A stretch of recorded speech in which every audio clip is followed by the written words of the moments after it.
You guys sat me down in one of the kitchen chairs. I was crying. I was like, I don't want to go. And you and mom, I remember, were like tag teaming the conversation of how important it was that I not quit. Welcome to the Relational Parenting Podcast. I'm Jennifer Hayes, a parent coach and 20-year childcare veteran. Each week, I sit down with my own father, Rick Hayes, and discuss the complicated issues that parents face today, as well as some of the oldest questions in the book. From the latest research and the framework of my relational parenting method, we offer thought-provoking solutions to your deepest parenting struggles. Added bonuses include intergenerational wounding discussions and guest childcare experts. We will also start taking your parenting questions in episode 5, so be sure to comment with your biggest questions or email me directly at jenny@jennyb.co. Let's get started. There's a great beginning. Welcome. Don't do that. Welcome to Sunday night. Namaste. And that's it. That's the episode. A giant yawn. Oh, God. Repeat 100 times. Well, I was going to say this before we started recording, and then I was like, no, this will be more fun to acknowledge on the podcast. But last week, last Friday, so today it's Sunday night now, last Friday, 2 days ago, was a full moon eclipse in Scorpio. During I hate when that happens. During Mercury retrograde. Oh my God, I can't even write that down. Full moon eclipse in Scorpio during a what retrograde? Mercury retrograde. I did get most of it. Okay. All right. What's that mean, sweetheart? So a full moon energy is pretty well widely understood. It's the full moon. Anyone who works at schools or hospitals understands that everything goes nuts under a full moon. Or if you have children. I dated a nurse once. She said that to me too. Let's see, a full moon, an eclipse. So eclipse season started a few weeks ago. And it's basically just, the sun and the moon start to pass each other more often during the spring and summer. And so it's called eclipse season. I didn't know and that. Okay. So there's partial eclipses, every few weeks or every couple of months. And eclipses are like big, fast winds of change blowing through, destroying what needs destroyed to make way for what needs to come. Energy changes in the universe. Okay. Yeah. So there's full moon eclipse energy in Scorpio. So that means the moon is currently sitting in the sky where in line with Scorpio, the constellation. Right. In the segment of the sky, the sector of the sky. Yeah. And Scorpio is a water sign. So Scorpio, Cancer, and Pisces are all 3 water signs. I hope you're all into this. Did you learn this in college? Did I send you to college for this? Or is this post-college? This is post-college. Okay. So Scorpio, Cancer, and Pisces are all water signs. There's earth signs, water signs, fire signs, and air signs, the 4 elements. So the 3 water signs, Cancer, Pisces, and Scorpio. And I always joke, Pisces is like the sad, watery girl, like think Moaning Myrtle in Harry Potter's bathroom. Okay. Very emotional, very but also very in tune with their emotions, with the energies around them, really capable of reading people and things and whatever. Cancer, like myself, we're kind of like the middle water sign between Pisces and Scorpio. We're highly emotional, highly emotionally attuned. We can succumb to our emotions. if we aren't careful. And but we also tend to be like healers and mothers, and home is important, like the people and our connectedness and our tribe, like we're connectors, and we're caretakers. And then Scorpios are like, they're like if the water was a tidal wave, like if the water of the sign was a tidal wave, they're like, here's my emotions and everybody's gonna fucking deal with them. And I don't care what the outcome is. Unless, of course, they've become aware of these tendencies and they've, reeled it in and worked with their energies and all of that. Scorpios are also like the most passionate of the signs, like across the board. I used to like exclusively want to date Scorpios because they were just so passionate about everything, but they're also like super passionate about you. So it's like, that was like a 70s thing. What's your sign? So there's a thing. That's a dating strategy. Yeah. So sorry if you guys aren't into this stuff. Too bad. I am. And if you are, great. You're in the right place. It won't be a topic constantly, but this last week was a doozy. Ask anyone in the astrology, anything, whatever. And so I am aware of these things, and I have like an interest in them, but I don't like read ahead, and I don't read charts, and I'm not like seeking it out on purpose and then planning my life accordingly. It's more like a weather thing. Yeah, it's like, oh, I noticed that it's cloudy today. Thunderstorm. It's spring, so we're going to have that kind of spring weather. Yeah, and it's like at the beginning of last week, I was like, oh, the full moon's on Friday. Maybe I'll do, a card reading for myself, kind of thing. And then throughout the week, I saw a post from somebody I follow, and they're like, there's an eclipse on Friday with the full moon, like, and it's in Scorpio. And I was like, okay, good thing to be aware of. Just like, I kind of like plan to wake up on Friday and just like check my emotions, make sure I'm not having undue reactions to things, etc. Kind of a mindfulness exercise. Just a mindful, whatever. And then I had completely forgotten that it was Mercury retrograde right now, because retrogrades can last weeks. Yeah. So anyway, going through the week, and what you and I, talked about before we hit record, like, Lewis and I we were tiffing, and then got into it on Friday, and like literally everything business wise last week, all the things that I had like put into place, workshops that were planned, like contracts going out, etc. All of it just like went up in flames. And not like it's not going to happen flames, but just like literally everything I planned now has to be replanned and redated and moved and changed and switched and changed and evolved. Didn't evaporate. Literally, it was just scattered. Yeah. It was like someone came in and took a sledgehammer to my life and was like, okay, now do it again, but better. That's right. Like, what? Not bad. Not bad. On that. Let's do that again. You need like, okay, I like it, but bam, bam, bam, bam, bam. Yeah. Do it again and make it better this time. Yeah. Excuse me. And I looked around, and I had a phone call with my friend Jess, who she and I are like, we're kind of at the same place in our businesses right now. And so we've set up 3 phone calls a week, Monday, Wednesdays, and Fridays, to like check in and talk about our to-do list and like keep each other accountable. And on Friday I had my call with her.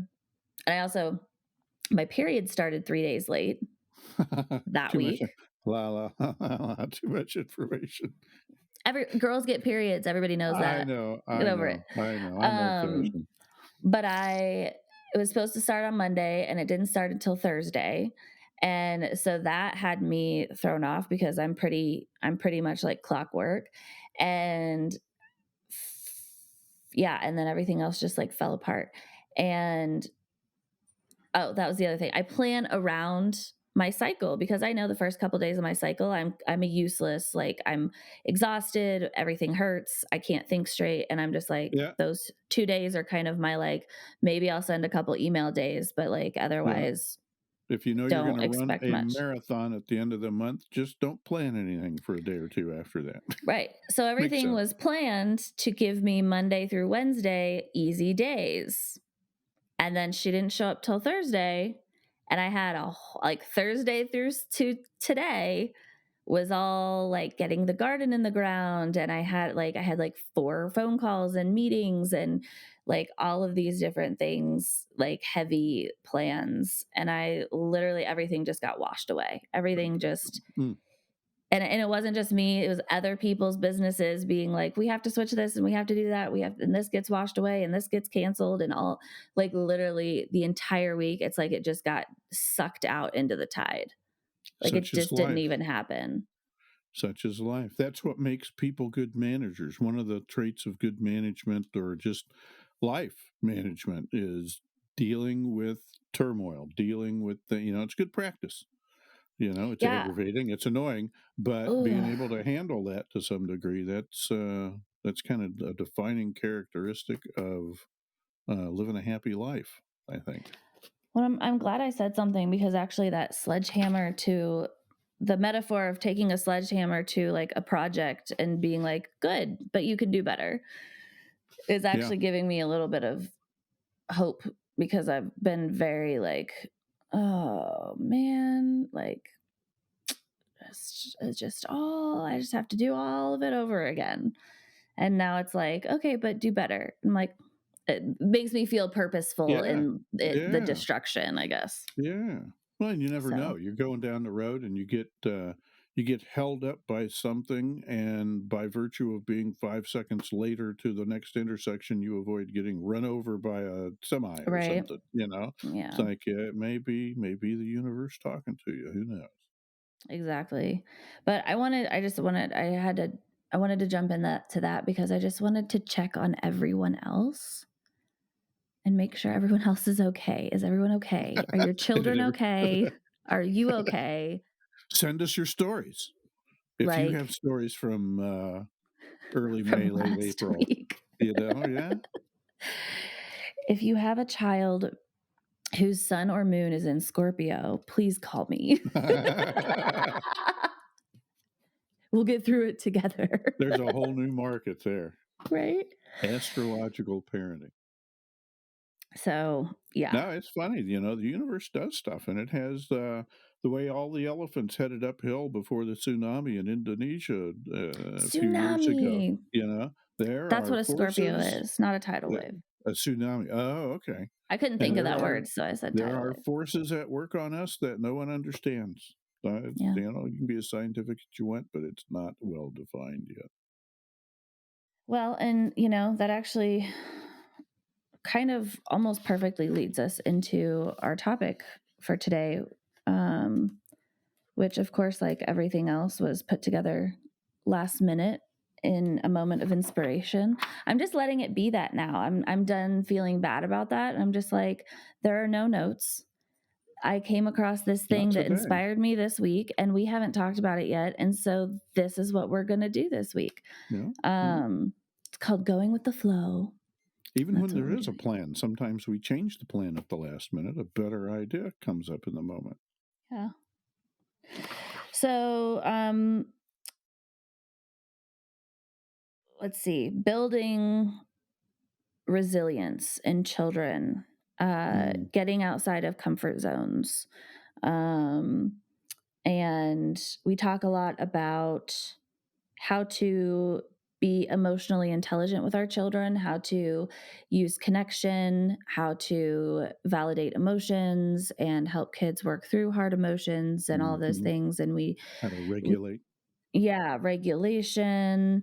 We do a lot of focusing on that, because that is a huge piece that will alter everything inside of your parenting, and it's a very difficult skill that a lot of people don't come by naturally, and so we spend a lot of time on that. But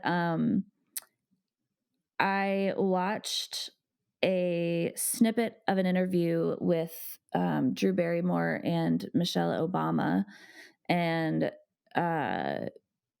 Michelle talked about her mom sending her out when she was 5 years old to walk to school, down the street. And then she went on to talk, and let's see, when she was 5, and she had the thought, like, are you crazy? I am a 5-year-old little kid. They lived near her school, and her mom was very consciously building her, uh, s- uh, getting her out of her comfort zones, getting her to master things, and it was a safe environment, and Yeah. nice enough neighborhood. And she said, "Hey, you can walk to school," and it Mm-hmm. surprised her daughter being surprised Michelle at that age to the, like, are you crazy? Mm-hmm. I've never done that before. And yeah, and it's like, and then she was very proud of it. She Yeah. did it, and it was making sure. That's how we teach people, um what confidence, competence. You have to accomplish Mm-hmm. things to feel proud of yourself. And so her mom feeding her something she could handle, new, outside the comfort zone, was something that stuck with her till now. Right. Yeah. And pushing kids outside their comfort zone, and that includes that's not just like making them walk to school by themselves or pushing them down the water slide, or it's not about forcing your kid into something that they're not ready for. And it's not just about the things that they do. It's not just about trying new things or scary things. It's about, like, the work of the parent is to balance protection and experience. Like, you don't want to overprotect your child from experiencing hard things. So that includes feeling hard things, trying hard things, letting your kid fail, and still pushing them. I like to tell parents, like, if like you can tell your kid is interested, you can tell that they're capable because you've been paying attention and you've been watching what they're capable of, and then pushing them like one step ahead of what they're maybe like totally ready for. And it's more of an encouragement, and like yeah, it's going to be hard and I'm right here. It's okay. Do it. You can do it. I believe in Yep. you. Yep. Kind of the opposite of the helicopter parenting or overprotectiveness thing. It's like, yeah, I want you to fail in a or attempt this in a controlled environment. Yeah. I'll Fail early. teach you to swim, but I've got to or ride a bike, but I've got you. You're not going to die from Yeah. this. You might get a skinned knee. Yeah. Uh, yeah, yeah. That's such an essential parenting task, and I think I want to take credit for all the men in the audience. Isn't that kind of a guy role? Moms are caring and can do that too. Anybody can do anything, but that's challenging kids and teaching them to rough house and take a bruise like a grown up. That's kind of a traditional male role, I think, or it used to be. Yes. But we're breaking that down now. There you go. It's I a new figured generation. that. And there's so many more single parents where it's good to keep in mind, that not get trapped by the gender Well, and role thing. I think that there's risk tends to be a masculine energy. Um, Hmm. so, so I, there's so Hmm. many ways this could go, saying, isn't that a male role or isn't that a dad role? And there's single parents, and there's, lesbian and gay couples. There are Yeah. like all kinds of Non-traditional. transgendered and everything in between, fluid gender, all of the things. And I think where people get stuck is looking at a person and and defining them as one thing. And we're not going to get into the whole gender, sex, biology versus how I feel. We're not going to get into that. We're not going to argue that on this podcast. But what I do want to say is that, in my view, there are masculine and feminine energies, and every human on earth has an individual mixture or combination of those energies inside of them. And that is what can determine how you express yourself, how emotionally engaged you are, what a big risk taker you might be. Like, are you an outputter or are you a receiver? Are you and so and everyone has masculine and feminine energies living inside of them. And to the degree that they are developed, you okay? Yep. Got a whiff of dust or something. Go on. Didn't mean to break you up there. That's fine. So to the degree that those things are expressed is to the degree that they are nurtured. And sometimes that nurture can be more forceful by parents who try to shape their children into someone they want them to be versus allowing them to be who they are. And there can also be a lack of nurturing of either energy if we're, complacent parenting, lack of engagement parenting, etc. Those energies can run rampant with no container or sense of the world around them, rules, structure. The energies can just fly everywhere and you switch back and forth and they all the things. But with masculine and feminine energies, depending on what balance of those that you have inside of you, where you're at in your own life, etc., men and women can be different kinds of parents. Like, I tend to be a bigger risk taker in my relationship. I'm a bigger risk taker. I like to go with the flow of things. I like to try things that are scary and exciting, and I'll go jump out of a plane, but Lewis won't. He's not interested in that. That's interesting. But maybe getting down on the ground. I mean, I don't know. I've also taken care of kids for 20 years, so I get down on the ground and wrestle. I'm also the nurturer, and I'll cook the meal and kiss the boo boo. And so I think you're the do it all woman, right? Is that the my type argument is A that or something? I think a lot of people are. I don't think that there are two separately defined roles in any household. I think they mesh and match, and different parents are in different moods and capable of different energetics on different days.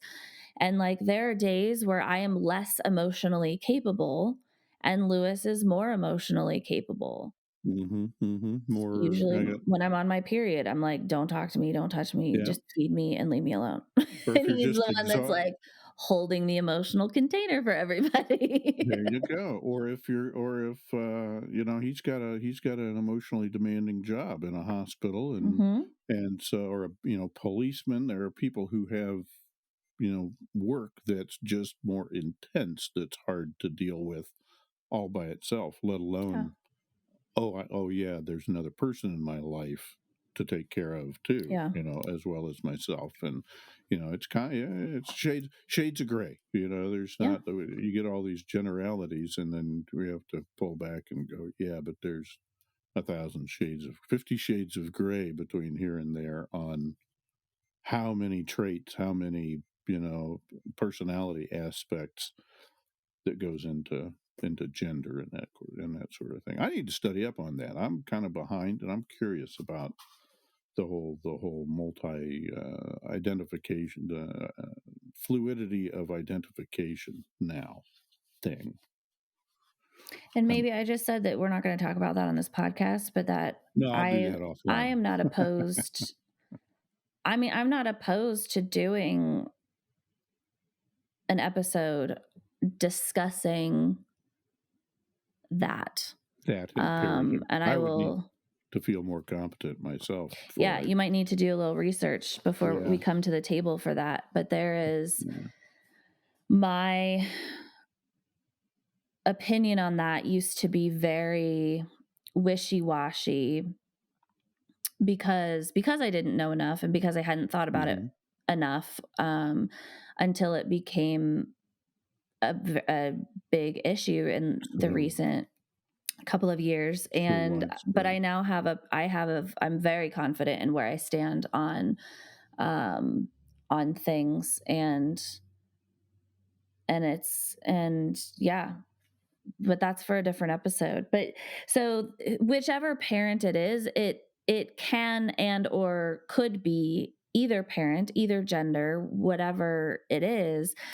Parents developing all of these skills, it doesn't need to be broken down and, well, the dad's going to be responsible for these 6 skills and mom's going to be responsible for these. Like, each parent should equally be trying to develop these skills. And inside of your particular relationship, you might identify, like, this person is really great at these things, and this person tends to be really good at these and things. So we're a team and we work together and we counsel each other, appropriately. When my strength is this, it's like, all right, well, let me lead here. When it's this, let me lead over here. And the gender of parent is kind of irrelevant anymore. Yeah, exactly. Well, or it's just one among a whole bunch of, skills or things that people bring to a relationship. Well, somebody likes to cook, somebody hates to cook. Well, okay, you get to do more of the cooking, whatever your preferences are, that's part of working out the relationship. So, and that could definitely extend to play and gender and traditional things that are traditional. That's kind of the name of the game is, well, let's not get stuck in traditional roles too much. Let's adapt to one another, this current situation at hand with the current people at hand. Yes. Yeah. So let's see. Let's start with, we touched on the encouraging kids to try new things, encouraging, and there's a level of, like, you really need to know your kid, what they're capable of already and what they're ready for. Like, what's the next step? So taking a 3 or 4 or 5 or 6-year-old up and expecting them to want to go down a 50-foot water slide, and they're screaming in fear, not wanting to do it, that is not the time to push them down the water slide. That's not when you throw them down the water slide head first. Huh? Because you're going to teach them not to trust you. Yeah. When you are really serious about saying no. Now, taking them up the water slide. Oh, okay. We don't have to go down the water slide. Nope. Do you want to climb the stairs and go look at the water slide from the top? There you go. And maybe that's step 1. That's pushing them out, right? Maybe they want to ride down on your lap. That might be step 1 outside of the comfort zone. That's right. I'm here with you. Yeah, I'm arms around you. Like a 3 or 5-year-old, it's probably the first time they're seeing a giant water slide, and then you expect them to go down it. Yeah, like that's 6 steps. Good experiment too. If they don't want to go up, if they don't even want to go up to the top, I mean, they can just not want to go up. But also, maybe they don't trust you because they're afraid you're going to throw them off in the past. Yeah. They're afraid you're going to throw them down the water slide, and you're going to throw me down there. Yep. And they've gotten too sophisticated for that. So then you got to kind of check your approach and work on building trust. Right. That's a clue. Yep. So I bet if I could get on the phone with Michelle Obama and ask her some questions, There's an idea. Let's call her now. I bet that her mom drove her to that school for a year or 2 before, and I bet her mom and her multiple times talked about the directions to the school. Mm-hmm. I bet they went on walks multiple times and talked about how to safely cross a street and check for cars and stop when the sidewalk stops. And I bet her mom spent 2, 3, 4 years, because I start walking kids when they're babies in strollers. So maybe Yep. 5 full years of walking, navigating sidewalks and streets, making safe choices, watching for strangers or creepy people following you, Training and and getting preparation. to the school for 5 years. Yeah. And at minimum 1 or 2 before Yeah. she sent her daughter out into the road by herself to walk a few blocks to the school. Yeah. So this is not like one day Michelle Obama's mom was like, and walk to kindergarten, bye. That was step Absolutely. 15. Absolutely. So I want to put that out there because, I'm all about the spectrum, the middle of the spectrum. You're all about this middle of the bell curve. Yeah, I like bell curves. Yes, push them out of their comfort zone in a reasonable, age appropriate manner. You have to give them the skills. You can't throw a kid in the pool and say swim. Give them a couple swim lessons with your hands on them and then let go and let them try. It's not about drop kicking your child into the world. Well, and that gets that gets back to busy parenting and finding the time to do that. I'm sure we should write a letter to Michelle Obama and get definitive answers to these questions we're speculating on.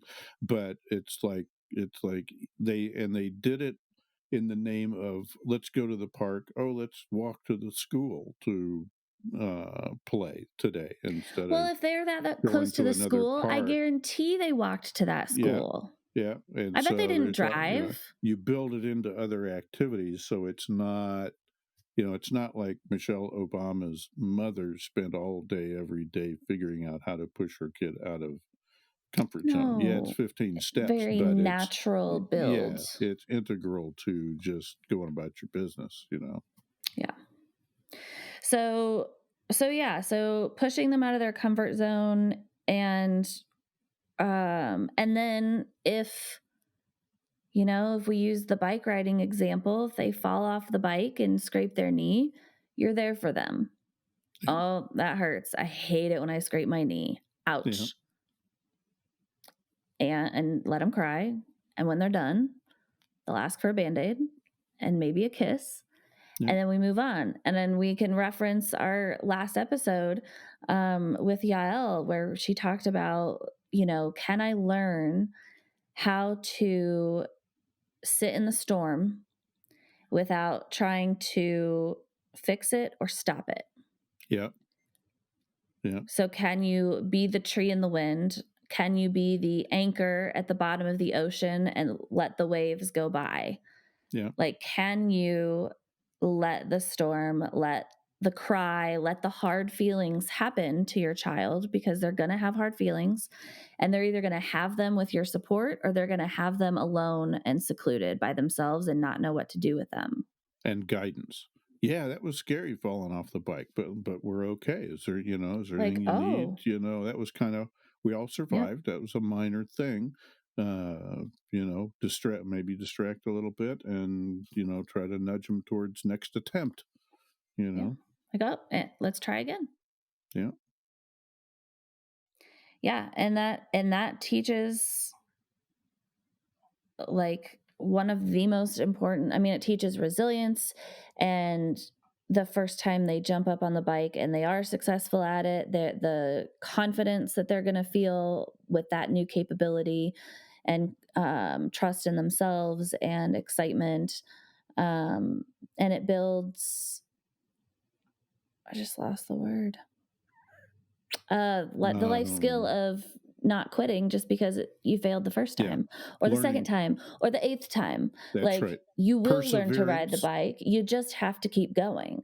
Yeah. If you have a goal, if there's buy-in that I want to ride a bike, that it doesn't all just happen magically. And yes, you can overcome a certain amount of anxiety and fear of the unknown, fear and that this is how your practicing with them. This is how you do it. You keep at it, and take somebody with you, like a grown up that will keep you from anything really bad. Someone you trust to do it. Don't try to do it all alone. Sometimes Yeah. there's value in reaching out to somebody and having them accompany you, finding an expert. All kinds of lessons just in walking to Find school or someone that learning to has your ride a bike. back. Yeah, And that also teaches them what kind of people to look for when they get older. Like, does there this you go. friend have my back, or are they betraying my Yeah, trust constantly? Does this partner have my back? yeah, Like, who are they going to surround themselves with? Like, who your kids surround themselves with when they're older is going to be a direct reflection of you, of what kind yeah. of parent you are. You start looking for Um, relationships and friends with people who know things you don't know. It's good to have a buddy as a mhm. guy. It's good to have a buddy who knows how to, who's a carpenter and an electrician and an auto mechanic. And, Right. like, you don't look for people that are just exactly like you. Look for all kinds of people and try to be a person that, other people call. It's like, hey, I need help with my computer or whatever. Mm-hmm. Okay, have something to contribute to society, and you know uh, Bane, build a village around yourself of lay people down. who can help you. Sorry. Yeah, all good lessons. And it strikes me once in a while how we get talking about, and the roots of all this is when kids are wee little. You can teach this stuff as a parent in little bitty doses in the midst of doing Mm-hmm. things. Help me unload the Well, groceries. yeah, just life, just natural living. There's this separation. I want to come back to the bike example. I have one more thing to say about taking Mm. breaks, Hmm. but there's this vast separation of adults and children. And there are times and places for that. Children need to be with other children, and they need to play the way that only children can, and Hmm. adults need to do, you know, work or whatever that only adults do. Um, Kids need to play. Kids also need to learn how to play by themselves, like independent play, like all these things, Very much. and develop their imagination, their creativity without interruption. And a lot of the time, like children are excluded from activities of daily living. Um, and then they grow up into adults who don't know how to keep house. They don't know how to Yeah. cook. They don't know how to clean because they've never had it Manage as part money. of their regular daily life. And so they're Hmm. like, oh, well, I go to work and then I go play sports and then I go drink with my friends and that's my day. And then my house is trashed, or I don't know how to, I don't know how to maintain a budget You or just like have to whatever. figure it out yourself, Because and we just yeah, exclude them, and there's 18 potent years where they could be learning these normal daily living tasks. yeah, And yeah. within reason for their age, but they're part of the family. They're on the team. Like, bring them in, teach them the things. It's not like, well, these are adult things and these are kid things. Like, your kids are learning how to be adults eventually. You can work And up to that. so I would bringing say them there's only in, really 12 good years, because right? when Because they then hit the puberty, independence of right, they're starting to teenagerism. pull away, and they don't Mm-hmm. want to be shown anything. And so the more you can pack in before that kicks in adolescence, the better too. Yeah, I have a Personally. friend who friends, and I actually met them by being their nanny, um, and then the relationship turned into friendship, and I just absolutely adore them, and I've always admired their parenting. And one of the things that comes to mind for me right now is the way that they have encouraged their older kiddo um, to pursue what she loves, Hmm. and also taught her life skills along the way as she's grown up. She's 10 now. So she used to love cooking shows, I think when she was like 3 or 4. Watching cooking shows for little kids, huh? So they would let her watch cooking shows, and she would eventually, once she got older, like 5, 6, 7, she started she would pull the ingredients out and get ready and like either cook along, or she'd watch the show and then she'd go cook it herself.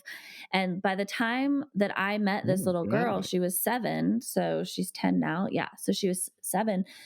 And um More this fun little than out of girl, control. I came over one day and she's like, I want to make a blueberry coulis on a a graham cracker crust cheesecake. And I was like, do you know how to make coulis? And I was like, started Googling, and she like she's like, no, I know how to do this. She I've done like this. put my I've phone done up. this She's like, 100 stop. times. Yeah. I was her assistant in the kitchen by the time she was 7. I think I would have understood the word graham cracker in that at Right. 4, you know. Very cool. So she just took off. So that the cooking thing, but then eventually the cooking thing now the last year or two turned into this recipe that she made for scones. And she makes savory scones and blueberry scones, and she'll make like a cheddar sausage scone. She makes she makes gluten-free scones that don't taste gluten-free. Like, they're Oh my so God. good. And she wanted to start a business.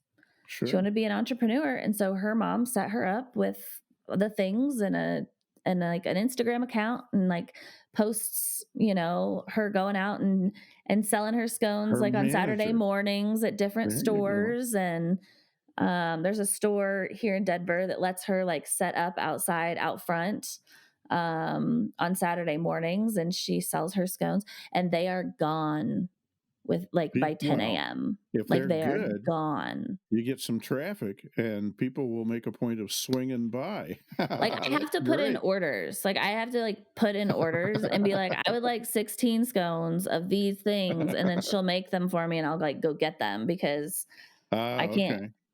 But yeah, so anyway, she's teaching her entrepreneur. There's so many kids are like, I want to start a lemonade stand, or I want to do this, or I want to do that, and parents kind of send them out and pat them on the You're head and go, playing at okay. it. You're But not this you're not being mom was serious. like, okay, if we're going to do this, this is what it's going to require. It's going to, Yeah. there's money to invest and buy, and there's, you've got to put out and profit. And so let's do the math. And, they're very, Not yeah, necessarily discussing signing mortgages and stuff, but do at 10, do some arithmetic. yeah. It's going to cost, $10 to do this, and, monopoly money math, and make things happen. Yeah. And she makes money, and she has a bank account, Adjusting. and like she knows how much is in there. And when they want to go shopping, they discuss what she wants or needs and how much money she's got in the account and how much, so she takes out cash to go shopping with it. Thinking about the future. Well, you've got this much Yeah. now, and you talked about wanting a new bike. And do you Mhm. really want to go get a bag of Halloween candy or whatever it is? Mhm. Short term versus long term goals. All kinds of education in Yeah. So let's see. I just wanted to shout out that example. But back to the bike example, trying hard things, pushing kids out of their comfort zone, but not breaking trust, there. and forcing them to do things they're not ready for. And the importance of like, yes, get up and try again, and taking breaks. So if your kid has become overwhelmed, or they've fallen and continue to like get injured, like maybe stop for the Yeah. day. Yeah. Okay. 9 scars um is enough for today. yeah. And so there's the importance of taking breaks and rest inside of hard work or doing hard things is also a life skill. And so the ability to know, like, okay, I've hit a limit. I've also pushed myself. I've tried hard. I've gotten outside my comfort zone. And I'm hitting a limit where my mental and like emotional capacity is breaking down. Yep. And from this point forward, I'm only going to injure myself. Yep. And in that capacity, it might be riding a bike, it might be 16 learning how to lift weights, and you're gonna fucking rip one of your Yeah. rotator cuff, Yeah. or in your partnership or marriage, like, okay, this argument, like, we're trying really hard right now, and it's time to take a break because That's neither of right. us is thinking straight anymore. Like, Nobody there's thinks a straight upset. If you're upset for any yeah. reason, it's time to chill out before you take another run at it. If you can't So think of another there's thing to do different, that's time for a break. so there's a life skill in learning when to push, when to get out of your comfort zone, and when it's time to like rest, recoup, and try again later. Yep. Listen to your body. Listen to there's, good times, there's bad times to do new things. And those are the moments when we build that competence, the competence and the resilience for future life tasks. But the other key there is that your child then builds confidence in themselves. Yep. So competence and resilience are like these outward skills. Confidence to be capable of those things is what also gets instilled once they do achieve Yep. whatever the goal is or do the thing they didn't think they could do. Yep. It's a good exercise for parents too, because you also learn how to coach and mentor and um, how to encourage a child without adding your own. You may be encouraging them in something that you're not good at. I'm getting a thought Mm, of basketball dads, right? Wanting your kid to be a success at something that you were or were not younger, yeah. taking your who was it was talking about the things in our basements as parents end up in the front yards of our children. I That was still love Yael. that expression. Whatever's in the parents' basement is in the child's front yard. Yeah, yeah. And that's, you want to make sure you're not that the child has a interest, and therefore you can expect that they will want to do the math to start a scone business, as opposed to, no, I just wanted to bake some scones this morning and see what that was like. I don't really have and that not that and to gauge the interest, Yeah. and regulate yourself and be and successfully encourage genuine interests and discern, genuine versus passing interests, and or long Mhm. term versus passing. And it's good for us too to work on these skills with the kids and learn. It's good for the kids. It's good for the parents too. That don't think of yourself as knowing everything as a parent. I guess that was a topic in one of our early podcasts of don't get caught in the trap of thinking you know everything and your way is always the best way just because you're dealing with a child. I catch Mm. myself thinking of adults sometimes that are um, um, being challenging, and I mean adults will exhibit childish behaviors Oh yeah. sometime, right? We're And all so just big kids emotionally running around. it's the same kind of stuff. You can't be condescending and stuff to people, especially if they're old enough to catch it. Yeah. Right? That just makes things worse. That's a lack of good skills on your part. But it's, being a kid is not a matter, and sometimes it's encouraged. Be childlike. Sometimes it's good to remember how to play and have fun and recognize what's childish and what's more mature. It's good for parents too. Yeah. The last thing I just want to reiterate, and then I actually have a question for you, Uh-huh. um, is is that we can push our kids out of their comfort zones to try new things, let them try hard things that they're ready for, maybe you're not ready for, Ooh, yeah, right? let them feel hard things. So we don't need to fix our kids' emotions. We just need to like, the overall vibe here is have your kids back. I got you. And Just make like sure you they would know it. want, and They make have to sure they trust know you. it. Yeah. And don't break their trust, and don't lie to them. Don't shove them down the water slide when they're screaming and scared. Like, how Be would you authentic want to and be vulnerable. treated in that Yep. moment? If you were the one screaming and terrified, how would Yep. you want someone to treat you? Yep. So have your kids back. And that doesn't mean not letting them experience difficult things. Yeah. Like, you've got to let them have their experiences, and then you are there for them through those experiences. Yeah. Yeah. Yeah. My question for you, this is more fun this way when there's no prep, because then I can just ask you things off the cuff. I know that's your favorite.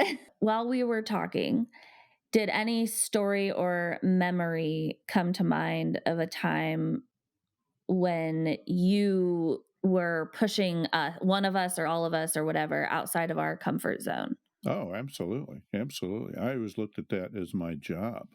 I don't know how successful I was at it. The first one that came to mind was we took a trip to Disney World, one in Florida.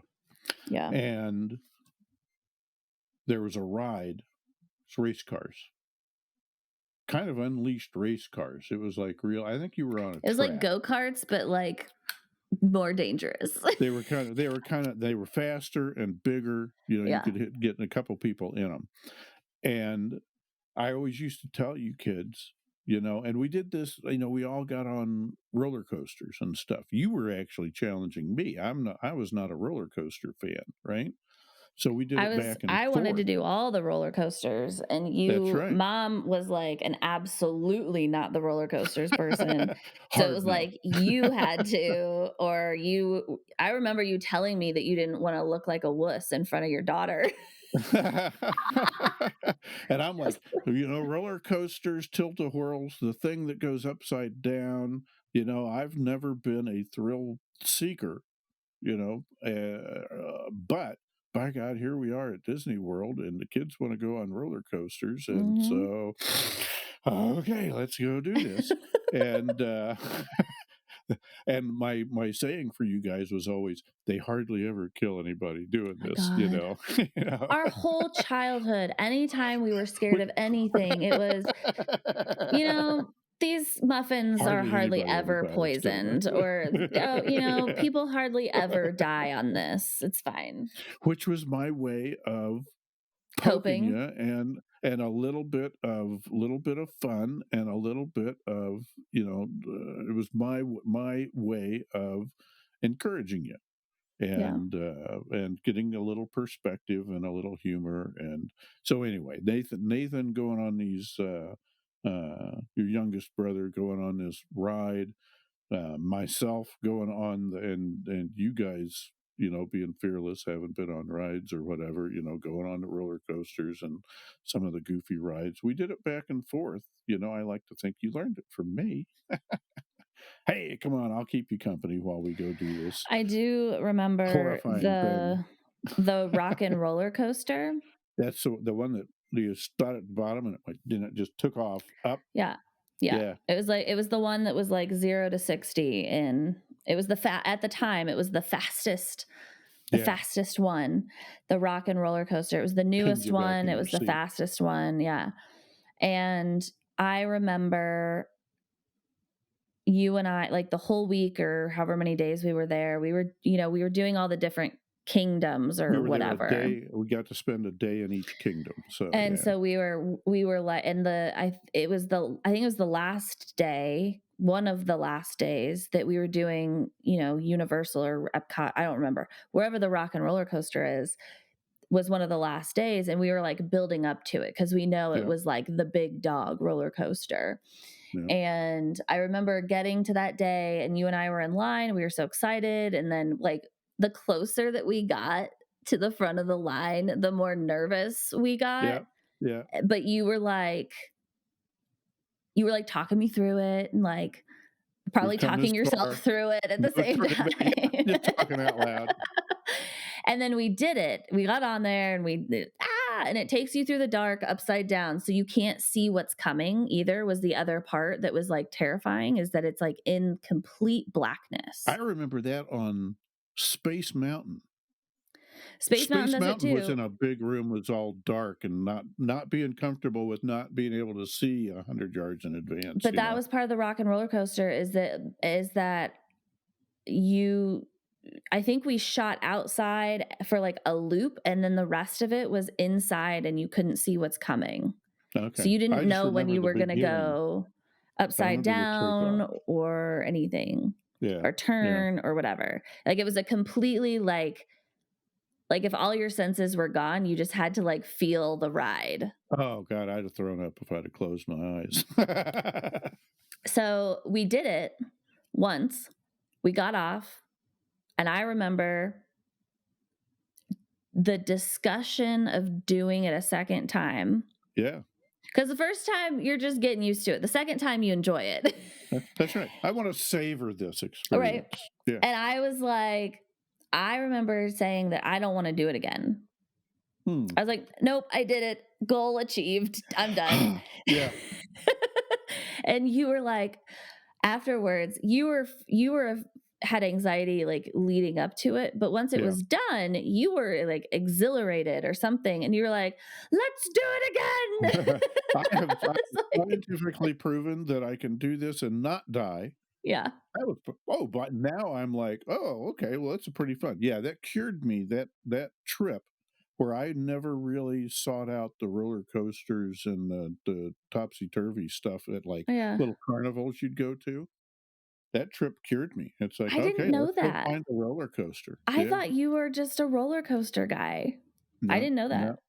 No, I was not wild. I was a little roller coaster with my very small children guy.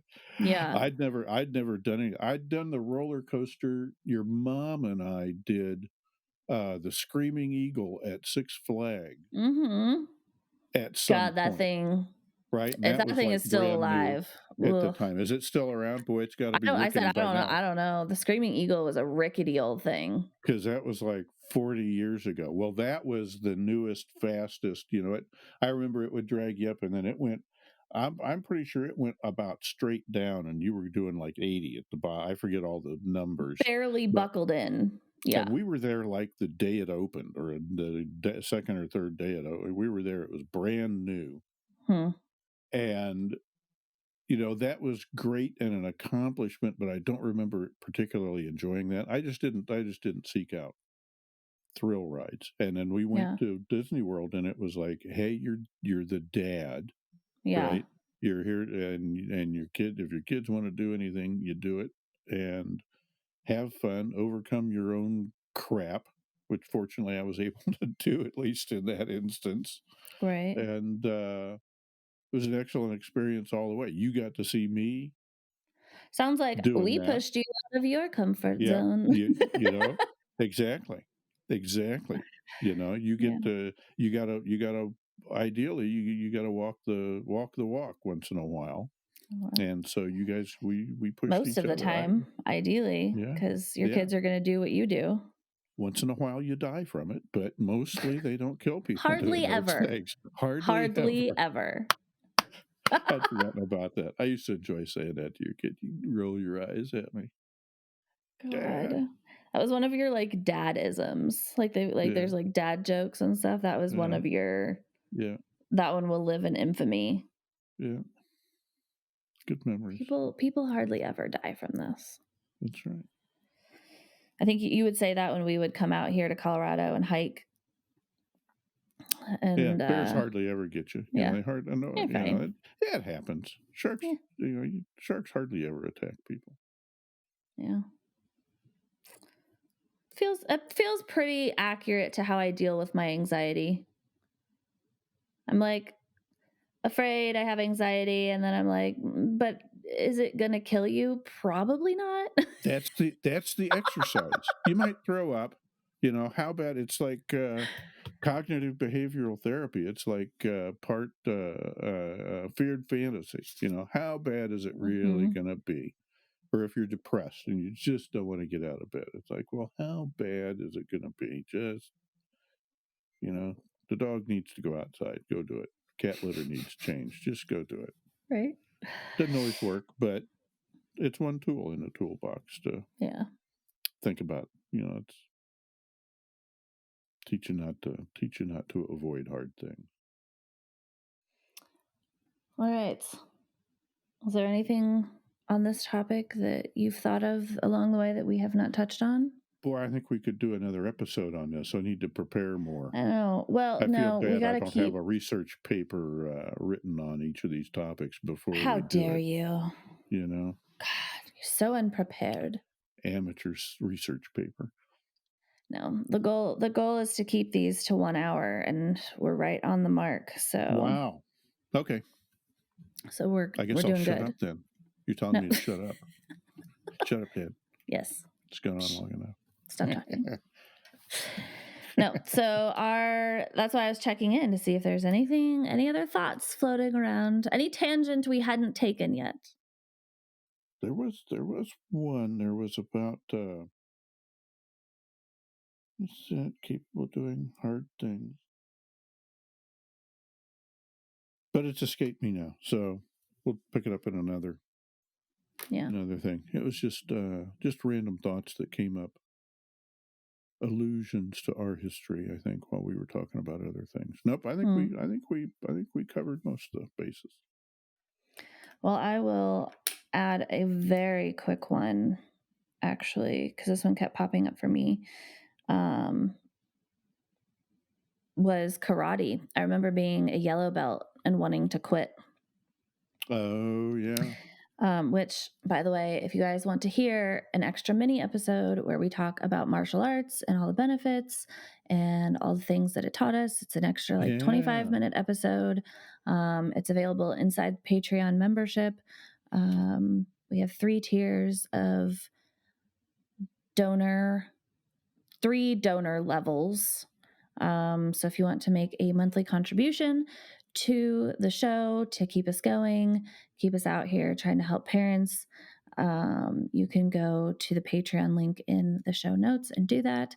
Also, if you are a parent or a parent to be or want to be a parent someday and would like to start learning things now, we are going to launch the membership, the Relational Parent Membership. It's going to be a monthly membership with live events with me, courses, library of resources, live Q&As and coffee chats, etc. And more of course, a community, right? A community, a direct line to me and more community with other like-minded parents who are on the same journey as you, looking for support, trying to just be the best that they can be for their kids, and not do it alone.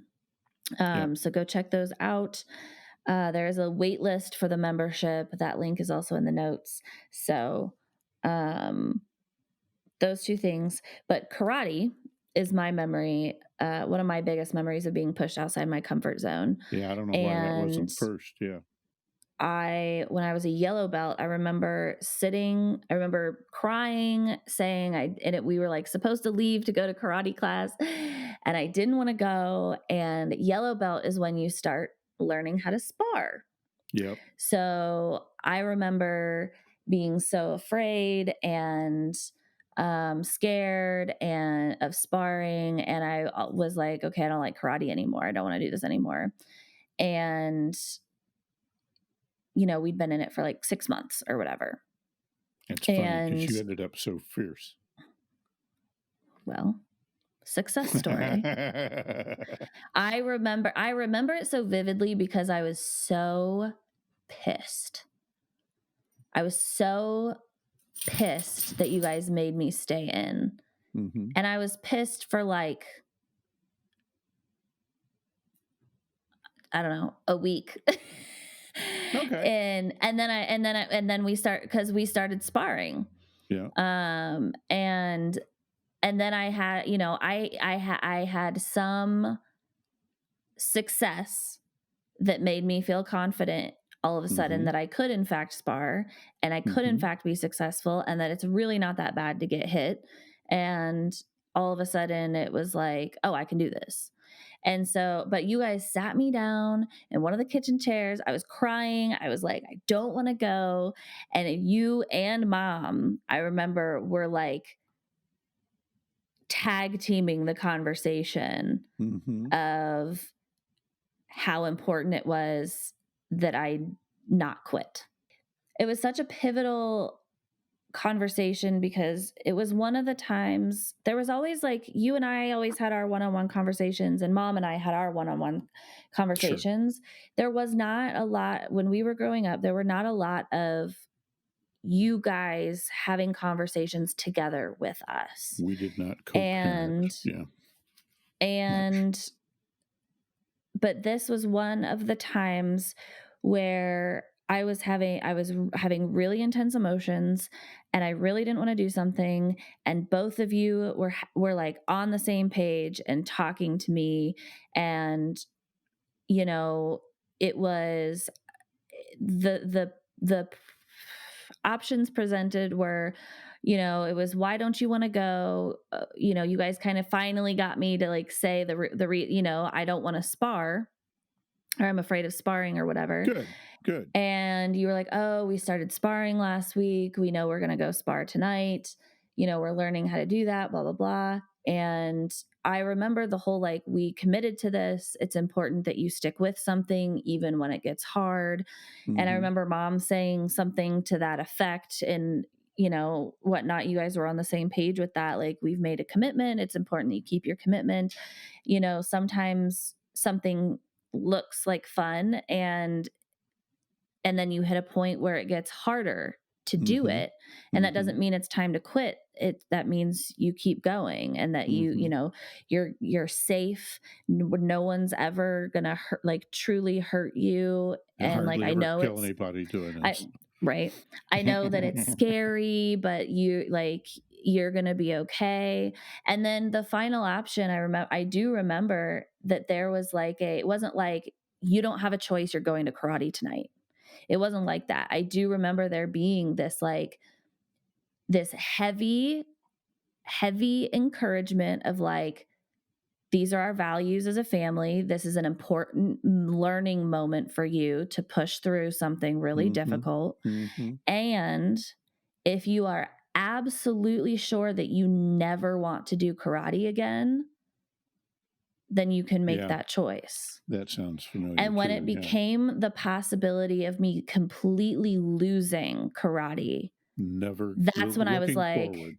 I wiped my tears and I was like, let's go. Yeah. I was just like, we were like, get in the car because we're late. That sounds familiar. Yeah, now we're all doing push-ups. But that's like, I think it's so vivid because that is how we should be talking our children through things all of the time. Yeah, and not every moment is that intense and requires that intense of a conversation. But in those big moments, it needs to be talked through logically and ask questions and problem solve and give options. And I wasn't thinking about the future. Feeling, where that's right. Kids are kids and I don't want to say childish human. I mean, we get upset or whatever. We're not thinking straight. We don't take the long-term view when we should sometimes. We just try to escape the hard in the moment.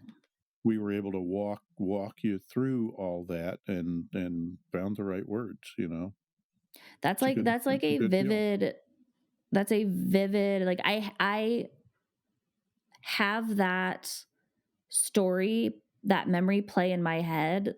Like now that I'm talking about it out loud, I'm like, oh, this is like a conversation that plays in my head on a regular basis. Wow. Like it's not just a random memory that popped up right now. It was, this was a formative moment. So parents, tuck it in your pocket of like, I was bawling. I was like 10, 9, 10. And I didn't want to go to karate. And there was no telling me otherwise until you guys sat me down and you were like, okay, what's going on? You'd have been Why 10 don't you want to when we started. go? What are you afraid of something? Blah, blah. And you were asking questions to figure out, get to the root of things. And then we all figured out that I was scared of sparring. And then you could address the problem and you guys could present options. And, yes, things get hard sometimes, and that's not a reason to quit. And we made a commitment. And yes, we can break commitments, but only if you're really, really, really, really, really sure you're going to break it, because you're going to lose that thing. think it through would have been the skill. Yeah. I'd be trying to teach you. It's like, okay, don't just do something. I mean, emotions have a place, but don't make a snap decision that's long term. Think things through. Take a second and engage your forebrain, not just your hind brain, and let's learn to think things through when we're upset a little bit. But you guys, you let me have my emotions, and then I calmed down, and then we found the root cause, and then we problem solved it all together. And you gave me the thinking skills and the rational. You didn't just cut me off, tell me how it is, or give me an ultimatum. Either you go tonight, you could get in that car and you go to karate, or you're never going to karate again. Which you can do with a 10-year-old. You can do that with a 5-year-old. You can do that with a 3-year-old. Yeah. The tantrum might last a little longer, but then once everybody's calm, talk them through it. Yeah. It's amazing. We're not just bundles of emotions. We've also got rational sides. And so, let's start exercising that. So, yeah. So if you guys want to hear more on our karate thing, like I said, head over to Patreon. I hope everyone survived the full moon eclipse / Mercury retrograde, which I think we're still in the retrograde. In Scorpio. So, full moon eclipse in Scorpio. Yep. Either let me know what the hell happened to you last week, or let me know what you're on the other side of now that we're on the other side of it, if anything has come to fruition. Email us your stories. I do have an email from a parent that I want to chat about on our next episode.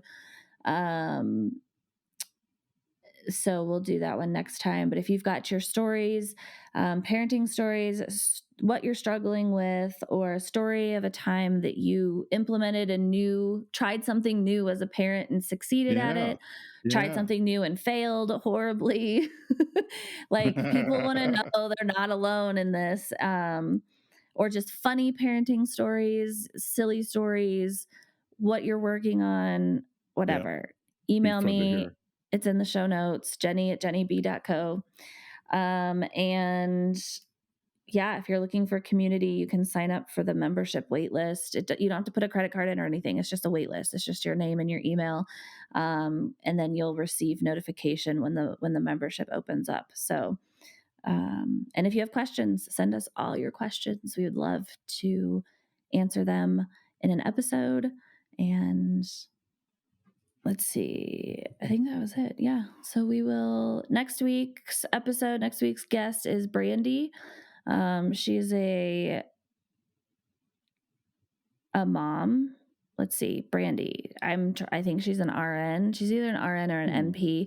And she is coming on to talk about medical momming and her journey through different ailments with herself, with her own kids, as a nurse, the things that she witnessed, and how to help advocate for your children in medical settings, how to navigate medical settings, etc., and find the right providers and all of those things. So that will be next week's episode. And we will see you all then. All right. Bye-bye. All right. Be well. Bye. Well, did you learn anything new? Or have you heard all of this before? Do you agree with us, disagree with us, have a question? We want to see you in our inbox or via the Patreon page in the show notes. Tap on either link to send us your feedback, share your own parenting story, or support our mission of providing a connected community for all parents. And don't forget to hit subscribe so you never miss an episode. If you loved this episode, click on that little star and give us 5 of them so we can get visible to other parents who are looking for us. This is your weekly reminder. Parents, you already have everything you need inside of you. You are a strong, loving, capable parent. And here, you are never alone. I'll see you next week.